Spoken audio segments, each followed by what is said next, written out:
Heureuse de vous retrouver sur Zoom Eco Live en ce début de semaine. Mesdames, Messieurs, bienvenue à vous tous qui nous suivez de partout. Pour débuter cette édition, nous parlerons du frais financé au profit de la présidence de la République démocratique du Congo en 4 mois. Et ça sera avec Judith Tunamaka dans les chiffres clés. Nous aurons aussi bien évidemment un dossier sur ce plateau qui parle de ce montant, 5 millions de dollars américains, de prêts débloqués par l'Agence américaine pour le développement international et Equity BCDC en faveur des exploitants miniers artisanaux à l'est de la République démocratique du Congo. Avant de nous séparer, nous donnerons parole à Ada Sagras qui nous parlera des différents rendez-vous économiques qui auront lieu en RDC dans la période qui varie entre le 13 et le 20 juin 2022. Mais avant d'exploiter toutes nos rubriques, commençons avec les nouvelles en bref. C'est tout de suite.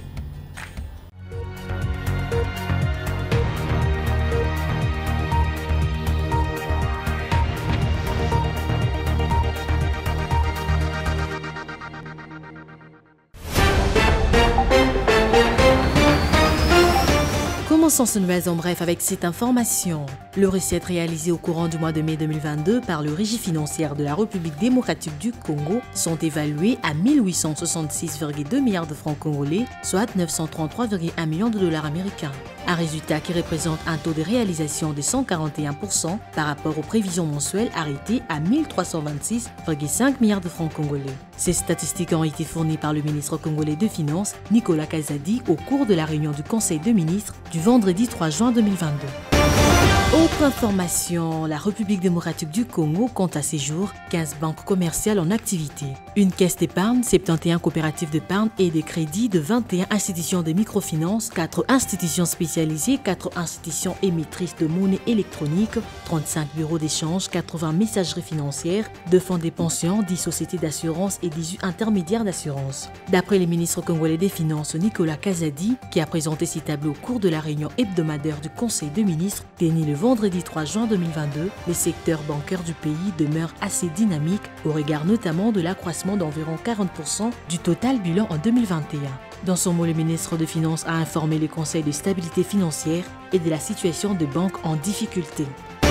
Avant de clôturer, signalons que la Robank, une banque commerciale établie en République démocratique du Congo, a terminé l'exercice 2021 avec un total bilan ayant progressé de plus de 46%, soit 4 215 398 dollars américains au 31 décembre 2022. C'est l'un des résultats clés contenus dans le rapport annuel 2021 de cette institution bancaire dont les faits marquants ont été exposés le jeudi 2 juin 2022 au cours d'une soirée de présentation du dit rapport à l'hôtel Rotana de Kinshasa. Enfin, le dernier rapport sous les états de suivi budgétaire renseigne que le gouvernement de la République démocratique du Congo a payé un montant total de 159,6 milliards de francs congolais, soit un montant estimé à plus de 79,8 millions de dollars américains au titre de la dette publique en capital à fin avril 2022. Les prévisions budgétaires en faveur des dépenses liées au paiement de la dette publique ont été fixées au cours de la période évoquée à hauteur de 318,6 milliards de francs congolais, soit 159,3 millions de dollars américains, conformément à la loi de finances publiques de l'exercice budgétaire 2022.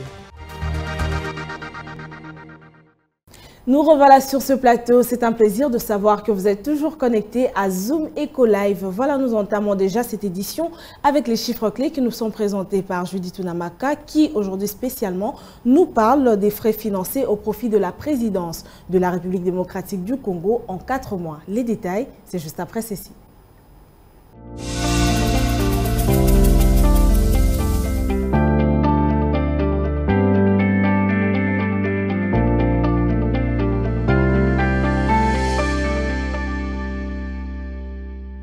Nous allons à présent avoir des précisions chiffrées et pour ce faire, j'ai avec moi Judith Tunamaka. Judith, bienvenue. Merci Piombo. Alors après ce long week-end, y a-t-il un réajustement du taux de change à l'officiel? Évidemment qu'un réajustement a été possible, surtout en ce qui concerne la devise franc CFA et euro. Et en rénovant le quotient de bourse dans la classe officielle, 1 dollar se convertit à 2004 francs congolais, un franc CFA se discute à 3,25 centimes et 1 euro se monétise à 2133 francs congolais. Et à présent, en ce qui concerne le marché parallèle, quelle est la circonscription qui a été choisie? Relativement au segment parallèle, du moment qu'il faut pointer un emplacement à la différence de plusieurs, nous mettons en avant Djili. Et dans cette localité, $1 s'échange à 2030 francs congolais. Un franc CFA se troque à 3,32 centimes et 1 euro correspond à 2173 en francs congolais. Et pour évoluer avec vous, dites-nous, Namaka, à combien se sont chiffrés les frais financés au profit de la présidence de la RDC durant les 4 premiers mois de l'année en cours? Conformément aux états de suivi budgétaire mis à jour via la Direction des politiques et programmation budgétaire du ministère du Budget, les frais financés au profit de la présidence de la République démocratique du Congo pendant ces 4 premiers mois de l'année 2022 ont été estimés à 185,1 milliards de francs congolais, c'est-à-dire 92,5 millions de dollars américains. Ce même exposé stipule que les anticipations linéaires des sorties en appui à la présidence pour cette phase sous examen ont été maintenues à 190,3 milliards de francs congolais, à savoir plus de 95 millions de dollars américains. Ces aboutissements reflètent avec certitude un pourcentage de réalisation de l'ordre de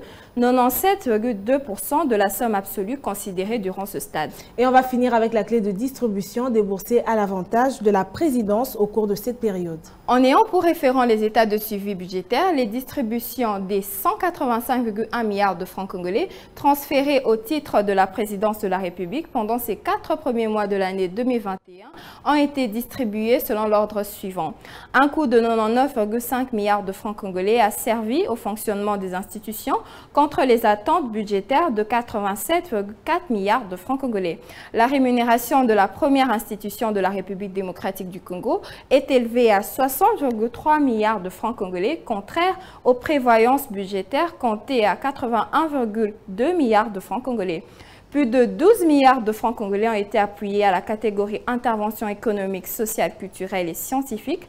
En revanche, le crédit voté s'est estimé à 9,4 milliards de francs congolais. La branche investissement sur ressources propres a coûté 11,6 milliards de francs congolais à l'opposé des prévisions équivalentes à plus de 10 milliards de francs congolais. Mentionnant mêmement que les prospectives budgétaires arrêtées au titre de la présidence de la République démocratique du Congo pour toute l'année 2022 sont quantifiées à hauteur de 570,9 milliards de francs congolais, en d'autres termes, à plus de 285 millions de dollars américains. Merci à vous, Namaka, pour toutes ces précisions. C'était un plaisir de vous avoir reçu. Merci à vous, Judith Piombo. C'était un plaisir.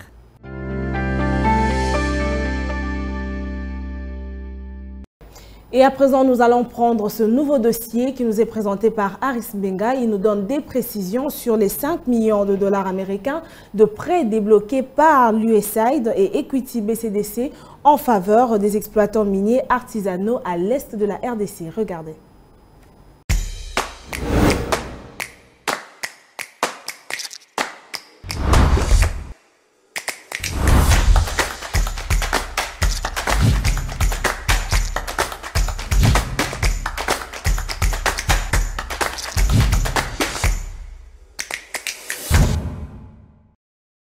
Le dossier du jour nous est présenté par vous, Aris Mbenga. Bienvenue. Merci Judith. Aujourd'hui avec vous, spécialement, on parle de ce montant, 5 millions de dollars américains de prêts qui ont été déboursés par USAID et Equity BCDC. Alors pour commencer, on aimerait savoir quels sont les objectifs qui se dégagent autour de ce partenariat entre l'USAID et Equity BCDC. Alors ce partenariat qui a été lancé officiellement la semaine dernière dans la ville de Lubumbashi, où l'une des grandes banques de la RDC, donc à savoir Equity BCDC, qui investira 500 000 dollars sur fonds propres, combinés aux 200 000 dollars de subvention du projet Zahabou de la firme USAID pour créer une solution de financement mixte autorisée pour réduire le risque minier de prêts dans le secteur de l'exploitation artisanale. Et donc ce partenariat va permettre donc le déploiement de la banque des financiers dans ce nouveau segment de marché en vue de pouvoir catalyser les prêts dans ce secteur qui reste jusqu'alors très informel. Et de quelle manière, Aris Benga, ce partenariat pourrait faciliter l'accès aux prêts financiers dans le secteur de l'exploitation minière artisanale dans le pays, à l'Est précisément?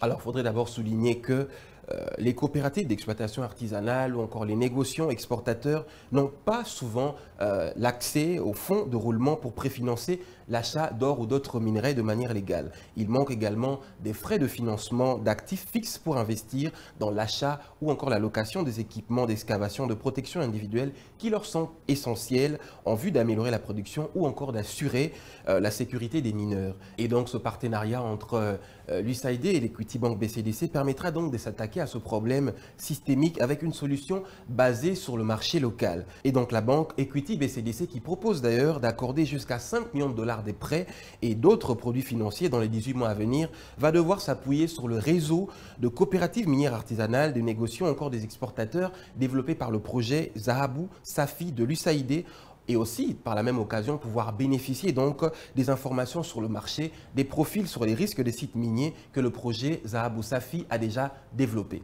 Et donc, toutes ces informations permettra donc à cette banque Equity BCDC de pouvoir offrir des offres financières qui correspondent aux besoins dans ce secteur des exportateurs miniers artisanaux à l'est de la République démocratique du Congo. On va finir avec vous pour parler de ce projet Zahabou Safi développé par l'USAID dont vous avez fait mention tantôt. Alors pour revenir à ce projet Zahabou Safi qui veut tout simplement dire leur propre en Swahili, donc ce projet développé par l'USAID est une initiative de développement de l'Agence économique inclusive de l'Agence américaine pour le développement international, USAID en sigle en RDC, qui a comme objectif de pouvoir mettre en place des chaînes d'approvisionnement ou encore des enjeux d'exploitation minière artisanale à petite échelle et provenant à l'est de la RDC. Ce projet est lancé depuis 2018, ce programme de 5 ans qui s'appuie sur les récents succès obtenus par des initiatives financées grâce à des donateurs pour exporter l'or ou encore d'autres produits miniers de manière responsable vers des acheteurs des bijoux basés en Amérique ou encore en Europe. Merci à vous Aris Mbenga pour ce dossier. Merci Judith, c'était un plaisir. L'économie en RDC, on en parle encore, mais cette fois-ci, ce sera pour faire des analyses sur une nouvelle thématique que nous apporte Patrick Bomboka dans la chronique du jour. Suivez.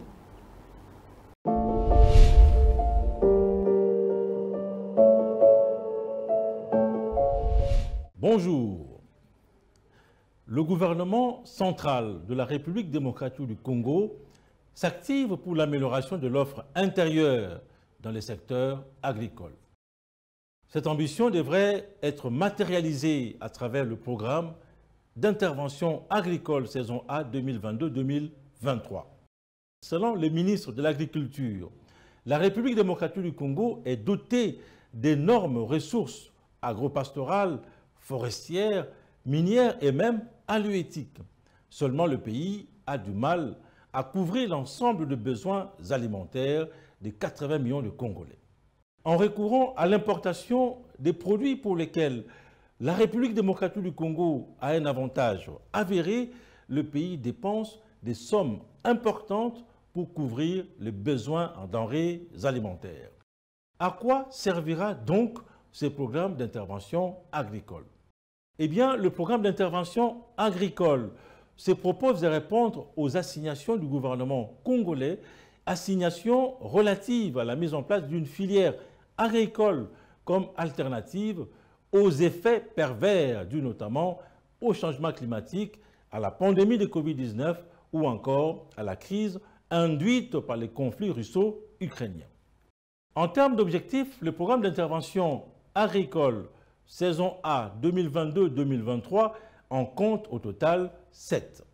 Il s'agit d'abord de l'amélioration de l'offre intérieure, la diversification et l'amélioration de la productivité agricole, la redynamisation de la chaîne des valeurs, l'amélioration des revenus des producteurs agricoles, la création d'emplois et la lutte contre l'exode rural, l'amélioration de la diversité économique et la balance commerciale, et enfin, l'économie des devises par la réduction des importations. La mise en œuvre de ces programmes nécessite un financement conséquent et le gouvernement compte énormément sur des mesures incitatives, entre autres des exonérations, pour pouvoir assouplir la structure de coûts de production tant en amont qu'en aval. Merci de nous avoir suivis.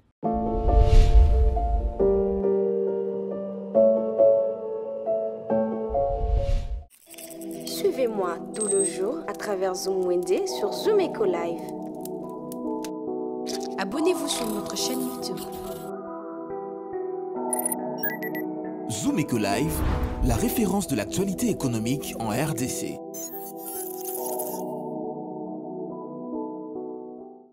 Et voilà, juste après la chronique, on va prendre Naomi Kandé dans Zoom Wendy, cette rubrique qui nous parle des différents prix des produits retrouvés dans le marché congolais. Et aujourd'hui spécialement, il s'agira des prix de vaisselle en plastique. Suivez Zoom Wendy.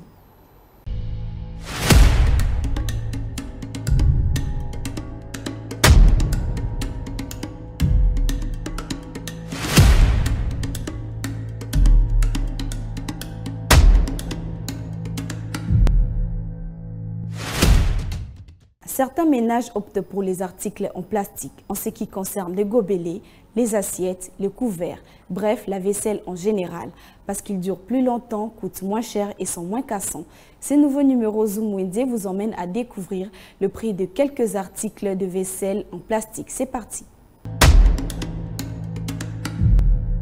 On débute notre marché du jour avec une armoire orientale qui se vend à 92 500 francs et 77 000 francs. Cela dépend de la grandeur et de la qualité de la matière. Égouttoir vaisselle est un panier dans lequel on range les pièces de vaisselle pour le faire sécher et cela revient à 13 000 francs. Une étagère en plastique se vend à 22 100 francs et 22 300. Pour ceux qui préfèrent des étagères au salon, cela revient au prix de 22 900 francs. Un bol en plastique coûte 2 800 francs. Vous avez la possibilité de vous procurer aussi de bols en plastique avec couvercle qui se vend à 3 000 francs. On vous ramène le prix de seau ou un seau qui mesure 12 litres se vend à 4 000 francs. Celui de 30 litres est fixé à 11 950 francs. Un seau de 60 litres se vend à 18 000 francs. Et la plus grande dimension de seau de 100 litres se vend à 30 000 francs. Un seau avec arrosoir de 11 litres coûte 8 600 francs. Zoom Wendy vous emmène aussi le prix des glacières de 60 litres qui se vend à 67 650 francs. Un bassin en plastique se vend à 8 650 francs. Un panier à provisions qui vous permettra de faire tranquillement les marchés, cela se vend à 6 150 francs. Un panier à linge coûte 7 500. 2 800 francs est le prix fixé d'un panier à corbeille. Un ensemble de fourchettes en plastique coûte 2 000 francs et celui de couteau se vend à 2 000 francs. On clôture notre marché avec un ensemble de verres à vin fabriqués en plastique qui se vend à 4 000 francs. Merci de nous avoir suivis. Prenons rendez-vous pour un prochain numéro. Les rendez-vous économiques, c'est dans l'agenda sur Zoom Eco Live. Abonnez-vous sur notre chaîne YouTube. Zoom Eco Live, la référence de l'actualité économique en RDC.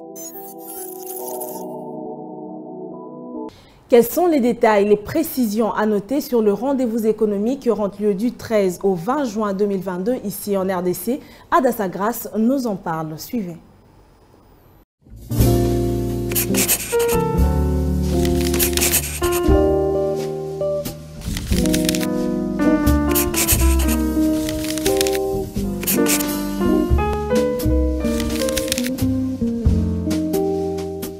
Bienvenue à l'agenda. Voici les entrevues du jour. Africa Financial Industrie Samant organise le sommet annuel Africa CEO Forum du 13 au 14 juin prochain à Abidjan. Un rappel, le rencontre Africa Mission économique Énergie au Agro-Agri débutera du 13 jusqu'au 17 juin prochain au Togo. À présent, un rendez-vous est à prendre avec Vivatech qui tiendra les salons 2022 Vivatech du 13 au 18 juin à Paris. Ça a toujours été un espace d'exposition technologique et une occasion de récompenser les meilleures innovations. Enfin, la première édition de la Foire de la Culture aura lieu à Kinshasa le 20 juin prochain. Merci de nous avoir suivis. Au revoir. Et voilà, avant de clore cette édition, on va prendre la toute dernière rubrique, c'est article 15 qui parle de la débrouillardise. Suivez.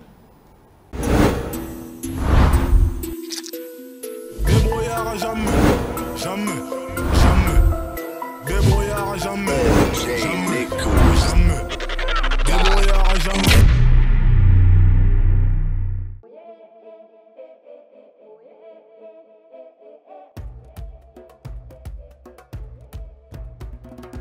Nala teka KADB avocat.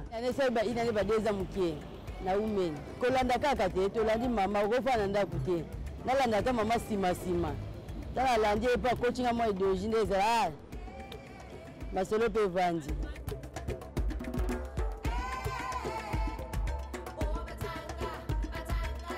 permettre ngai donc nyonso avantage eza belé eza nyonso akolobela te mais eza belé ata karte na tiaka te mais likema nde na tiaka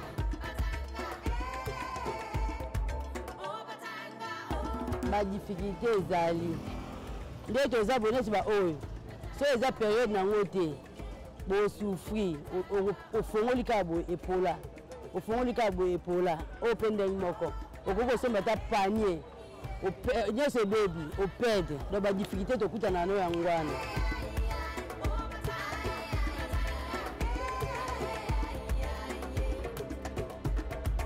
conseil ya kopesa bamama eza babima bayoluka nde biso tolukaka kofana na ndako eza na sansi moko te fo kobima fo koluka mwa mikebikebo nde biso toluka fo ebele te mokie kaka toza libanda tooteka mpo esuka libota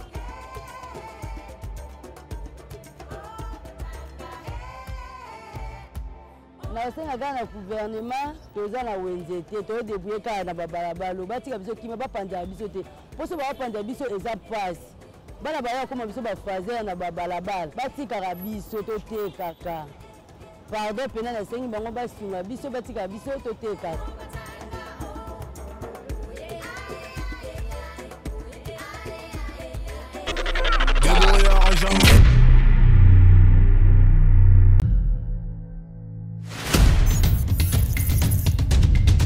Nous avons pris l'engagement de toujours vous servir en vous donnant l'essentiel de l'information économique en RDC. Mesdames, Messieurs, c'est un plaisir de vous recevoir chez vous. Le gouvernement congolais dirigé par le Premier ministre Jean-Michel Sama Lukonde n'est jure que par la réduction du train de vie des institutions. Merci à vous, Judith Piombo, pour ce dossier. Merci, Unamaka. Désormais, suivez-nous à 19h30 sur la RTNC du lundi au vendredi avec le même plaisir. Zumeko Live, la référence de l'actualité économique en RDC. C'en est fini pour aujourd'hui et débuter cette semaine à vos côtés autour de l'économie était un plaisir pour nous. D'ici là, portez-vous bien et le rendez-vous est pris déjà pour la prochaine édition avec le même plaisir. Au revoir.